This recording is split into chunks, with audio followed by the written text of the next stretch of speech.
একদিন এক ছাগলছানা খাবারের খোঁজে বনের দিকে যাচ্ছিল। পথের মধ্যে এক দুষ্টু শিয়াল ছাগলছানাটির পথ আটকায়। ছাগলছানাটি শিয়ালকে বলে, কি ব্যাপার শিয়াল পণ্ডিত, তুমি আমার পথ আটকিয়েছো কেন? তোমার মতলবটা কি? আমার সামনে থেকে সরো, আমি ঘাস খেতে নদীর ধারে যাব। আমি তোকে এখন কোথাও যেতে দিব না, আমি এখন তোকে খাবো।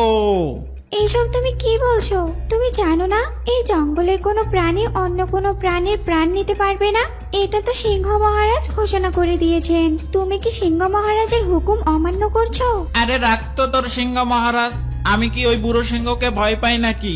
আর আমি যে এখন তোকে খাবো এটা সিংহ মহারাজ কি করে জানবে? তুই বেঁচে না থাকলে তুই জানাবি কেমনে? আরে কেউ কি আছো যে আমার প্রাণ বাঁচাবে? দয়া করে আমার প্রাণটা কেউ বাঁচাও, আর তা না হলে এই পাতি শিয়াল আমাকে খেয়ে নিবে। কেউ কি আছো? দয়া করে আমাকে সাহায্য করো, বাঁচাও, কেউ কেউ আমাকে বাঁচাও। হা হা হা, কেউ আসবে না, যতই চেঁচাস না কেন। আজ তোকে আমার হাত থেকে কেউ বাঁচাতে পারবে না। আর হঠাৎ করে সেখানে এক কাকাতুয়া পাখি চলে আসে আর শিয়ালকে বলে, এ কি করছো? এ কি শিয়াল পণ্ডিত, তুমি ছাগলছানাকে কেন খেতে যাচ্ছ? তুমি কি সিংহ মহারাজের হুকুম অমান্য করতে যাচ্ছ? সিংহ মহারাজ যে ঘোষণা করে দিয়েছে এই বনের কোনো প্রাণীর প্রাণ অন্য প্রাণী নিতে পারবে না। তোমার যদি শিকার করতেই হয় তাহলে তুমি অন্য বন থেকে শিকার ধরে নিয়ে এসো। রাখ তোর সিংহ মহারাজের হুকুম, আমি খিদার জ্বালায় মরে যাচ্ছি আর তুই আছিস তোর সিংহ মহারাজ নিয়ে। আমি এখন তোকেও খাবো। খবরদার শিয়াল পণ্ডিত, তুমি যদি এখন আমাদের খাওয়ার জন্য এক পাও এগো তাহলে আমি এখনই উড়ে গিয়ে সিংহ মহারাজের কাছে তোমার নামে নালিশ করব। এই সেরেছে, কাকাতুয়া যে উঠতে পারে আমি সেটা তো ভুলেই গিয়েছিলাম। যদি সে উড়ে গিয়ে আমার নামে সিংহ মহারাজের কাছে নালিশ করে তাহলে তো আজ আমার রক্ষা নেই। তার চেয়ে বরং এখান থেকে কেটে পড়ি, সেটাই ভালো হবে। এরপর শিয়াল সেখান থেকে লেজ গুটিয়ে পালিয়ে যায়। ধন্যবাদ কাকাতুয়া দিদি, তুমি আজ এখানে না আসলে এই দুষ্ট শিয়াল আজ আমার প্রাণটাই নিয়ে নিত। ঠিক আছে ছোট্ট ছাগলছানা, তুমি এক কাজ করো, এখনই তুমি একবার সিংহ মহারাজের কাছে গিয়ে শিয়ালের নামে একটা নালিশ করে আসো, যাতে ওই পাজি শিয়াল তোমাকে আর কোনোদিন খাওয়ার নাম নিতে পারে। তুমি ঠিকই বলেছো কাকাতুয়া দিদি, আমি এখনই যাচ্ছি সিংহ মহারাজের কাছে, দেখি সে কি বিচার করে। এই বলে ছাগলছানা সেখান থেকে চলে যায়। আর কিছুক্ষণ পর ছাগলছানা সিংহ মহারাজের গুহার কাছে পৌঁছে যায়। সে দেখতে পায় যে সিংহ গুহার সামনে দাঁড়িয়ে আছে। কি রে ছোট্ট ছাগলছানা, এখানে কি মনে করে আসলি? কোনো দরকার নাকি? মহারাজ, আমার মা কিছুদিন আগে মারা গেছে। এখন আমি জঙ্গলে একা একাই ঘাস খাই, কিন্তু আজ আমাদের পাজি শিয়ালটি আমাকে খাওয়ার জন্য আমার পথ আটকে ছিল।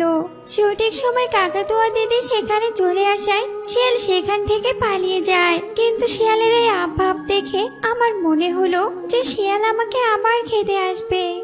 এখন একমাত্র আপনি পারেন আমাকে এই দুষ্টু পাজি শিয়ালের হাত থেকে রক্ষা করতে। তুই এসব কি বলছিস? তুই শিয়ালকে বলিসনি যে এই জঙ্গলে কোনো পশু পাখির প্রাণ নেওয়া নিষেধ? হ্যাঁ মহারাজ, আমি বলেছিলাম, কিন্তু ওই শিয়াল বলে আমি কোনো মহারাজ টহারাজ মানি না, শিকার না করলে খাবো কি? কি? ওই বেটা শিয়ালের এত বড় সাহস যে আমার হুকুম মানে না? তুই এখন যা, আমি দেখছি এই পাজি শিয়ালের কি ব্যবস্থা করা যায়। সিংহের মুখে আশ্বাসের কথা শুনে ছাগলছানা সেখান থেকে চলে যায়। আর ওই দিক দিয়ে এক টিয়া পাখি উড়ে যাচ্ছিল। সিংহ টিয়াকে ডেকে বলে, মহারাজ, আপনি আমায় ডাকলেন কেন? তুই এখনই জঙ্গলের ভিতর যাবি, যে দেখবি শিয়াল কোথায় আছে, আর দেখা হলে বলবি আমি তাকে তলব করেছি। ঠিক আছে মহারাজ, আমি এখনই যাচ্ছি। তারপর পাখি শিয়ালের খোঁজে বের হলো। কিছুক্ষণ পর সে শিয়ালকে খুঁজে পেল। শিয়াল, এই শিয়াল, ওঠ, তাড়াতাড়ি ওঠ, তোকে সিংহ মহারাজ যেতে বলেছে। ওঠ শিয়াল, ওঠ বলছি। এই বেটা শিয়াল আজ যে ঘুমিয়েছে। ওঠ ওঠ শিয়াল, ওঠ, অলস শিয়াল, ওঠ তাড়াতাড়ি। শিয়াল চোখ খুলে টিয়েকে বলে, কি হয়েছে তোমার? তোমার সমস্যাটা কি? আমার আরামের ঘুমটা হারাম করে দিলে কেন?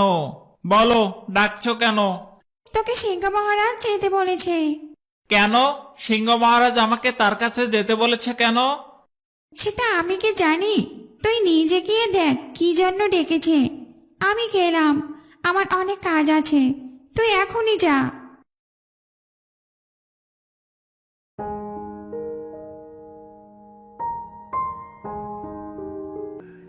সিংহ মহারাজের জয় হোক। মহারাজ, আপনি কেন আমাকে তলব করেছেন? শিয়াল, তুই নাকি আজ ছাগলছানাকে মেরে খেতে চেয়েছিস? এসব আমি কি শুনছি? বল, তুই আমার হুকুম কেন অমান্য করেছিস? এই সেরেছে, ছাগলের বাচ্চাটা মনে হয় মহারাজের কাছে নালিশ করে গেছে। এখন তাকে কি বলি? কি রে, চুপ করে আছিস কেন? বল, এমনটা কেন করেছিস? আরে মহারাজ, আপনি ওই ছাগলের বাচ্চাটার কথাই বিশ্বাস করেন? এখনো পর্যন্ত আমার এত বড় সাহস হয়ে ওঠেনি যে আমি আপনার হুকুম অমান্য করব। কিন্তু ছাগলছানাটি তো এসে বলল তুই ওকে খেতে চেয়েছিলি। মহারাজ, আমার মনে হয় ছাগলছানা কানে কম শোনে। আমি ওর সাথে খেলতে চেয়েছিলাম, আর ওই শুনেছে যে আমি ওকে খেতে চেয়েছি। এসব ওর ভুল ধারণা। তবে সাবধান, জঙ্গলের কোনো পশু পাখিকে খাবার চিন্তা মাথায়ও আনিস না। তুই এখন যা এখান থেকে। ঠিক আছে মহারাজ, আপনি যেমনটা বলবেন। এরপর শিয়াল তার বাড়ির উদ্দেশ্যে রওনা দিল। আর জঙ্গলের দক্ষিণ দিকে শেষ মাথায় এক গুহায় একটা বাঘ থাকতো। সে অনেক ক্ষুধার্ত ছিল, তাই সে খাবারের সন্ধানে জঙ্গলের দিকে যেতে লাগলো। আর হঠাৎ জঙ্গলের মধ্যে বাঘ ও শিয়ালের দেখা হলো। কি রে শিয়াল, কোথায় যাচ্ছিস? কোথায় আর যাব? সিংহ মহারাজের কাছে গিয়েছিলাম, এখন বাড়ি ফিরছি। কেন? সিংহের কাছে কেন গিয়েছিলি? কি আর বলবো কষ্টের কথা। তুমি তো জানো এই জঙ্গলের কি নিয়ম। এই জঙ্গলের কোনো পশু পাখি নাকি খাওয়া যাবে না। আজ একটা ছাগলের বাচ্চাকে খেতে চেয়েছিলাম, কিন্তু কাকাতুয়ার জন্য পারিনি।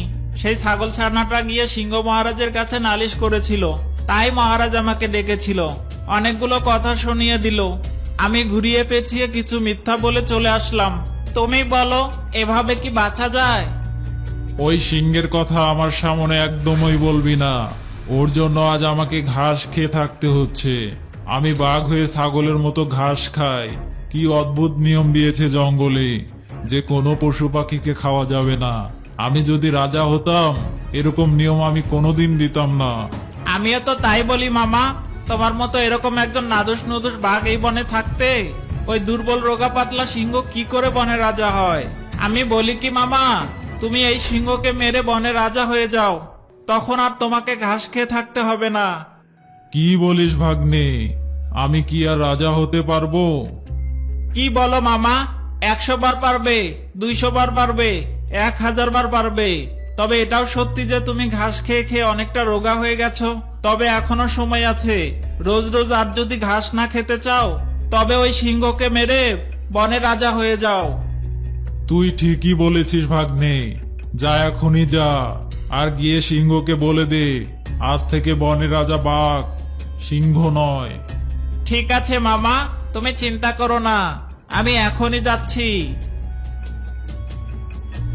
তারপর শিয়াল সেখান থেকে সিংহের গুহার দিকে যেতে যেতে বলে, ভালোই হলো, যা একখান প্যাঁচ লাগিয়ে দিয়েছি না, এই বাঘ সিংহ লড়াই করে মরে যাবে, আর মাঝখান থেকে আমি বনের রাজা হয়ে যাব। তখন ইচ্ছা মতো পশু পাখি ধরে খাবো। কি যে ভালো লাগছে, হা হা হা। এইসব বলতে বলতে শিয়াল সিংহের গুহার কাছে চলে আসে। কি রে শিয়াল, তুই এখানে আবার কেন ফিরে এসেছিস? কোনো দরকার নাকি? তাহলে তাড়াতাড়ি বল, আমার এখন ঘুমানোর সময়। আমি এখন ঘুমোতে যাব। মহারাজ, আপনার এখন ঘুমানোর সময় না, লড়াই করার সময়। আপনার রাজ্য যে দখল হতে যাচ্ছে। কি বলছিস এসব? আমি তোর কথার মাথা মুন্ডু যে কিছুই বুঝতে পারছি না। খুলে বল দেখি। মহারাজ, ওইদিকে বাঘ তো ঘোষণা দিয়েই দিয়েছে, এখন থেকে সেই বনে রাজা। সে এখন থেকে যা বলবে সেটাই নাকি সবার মানতে হবে। অনেক পশু পাখি তো ইতিমধ্যে বাঘকে রাজা হিসেবে মেনে নিয়েছে। মনে হচ্ছে মহারাজ, আপনার এই জঙ্গলে আর বেল নেই। এখন সবাই ওই বাঘকেই মহারাজ বলবে। কিছু একটা করুন মহারাজ, আপনি যে রাজত্ব হারাতে বসলেন। কি? ওই বেটা বাঘের এত বড় সাহস যে আমাকে রাজা হিসেবে মানে না, আবার আমার রাজত্ব কেড়ে নিতে চায়। আমি এখনই যাচ্ছি, ওকে উচিত শিক্ষা দিতে হবে। এই বলে সিংহ বাঘের সাথে দেখা করার জন্য রওনা দিল।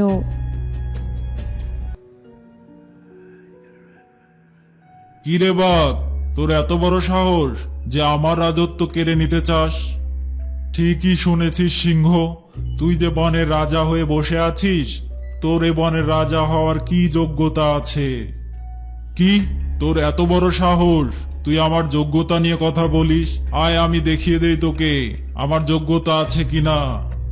আমি তোর কাছে যাব কেন?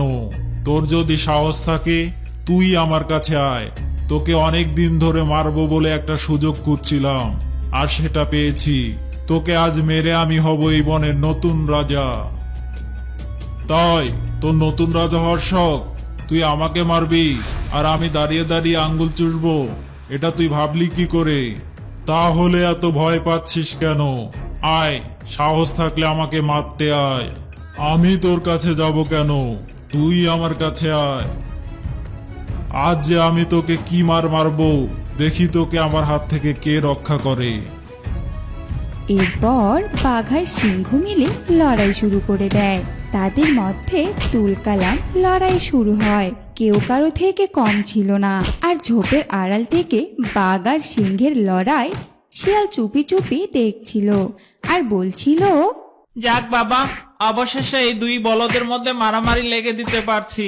এখন ভালোই ভালোই দুটা লড়াই করে মরলেই হয়, তারপর দেখি আমার এই বনের রাজা হওয়া ঠেকাই কে।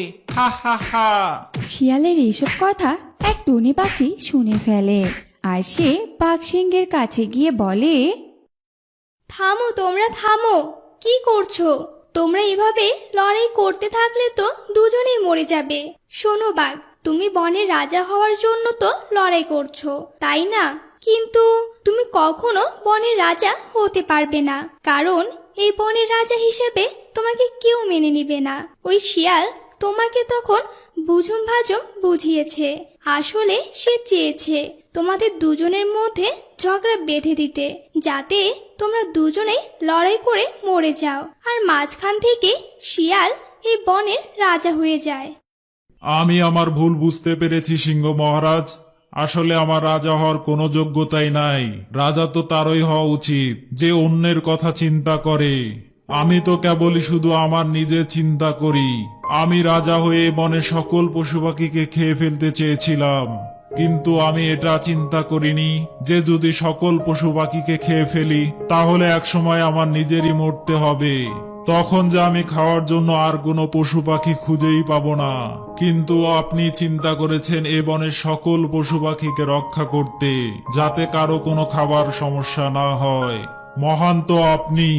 জয় হোক, সিংহ মহারাজের জয় হোক। একই হয়ে গেল, বাঘ সিংহ তো এক হয়ে গেল। এখন তো দুজনে মিলে আমার অবস্থা খারাপ করবে। না, এখানে আর থাকা যাবে না। পালাই, পালিয়ে অন্য কোনো বনে চলে যাই।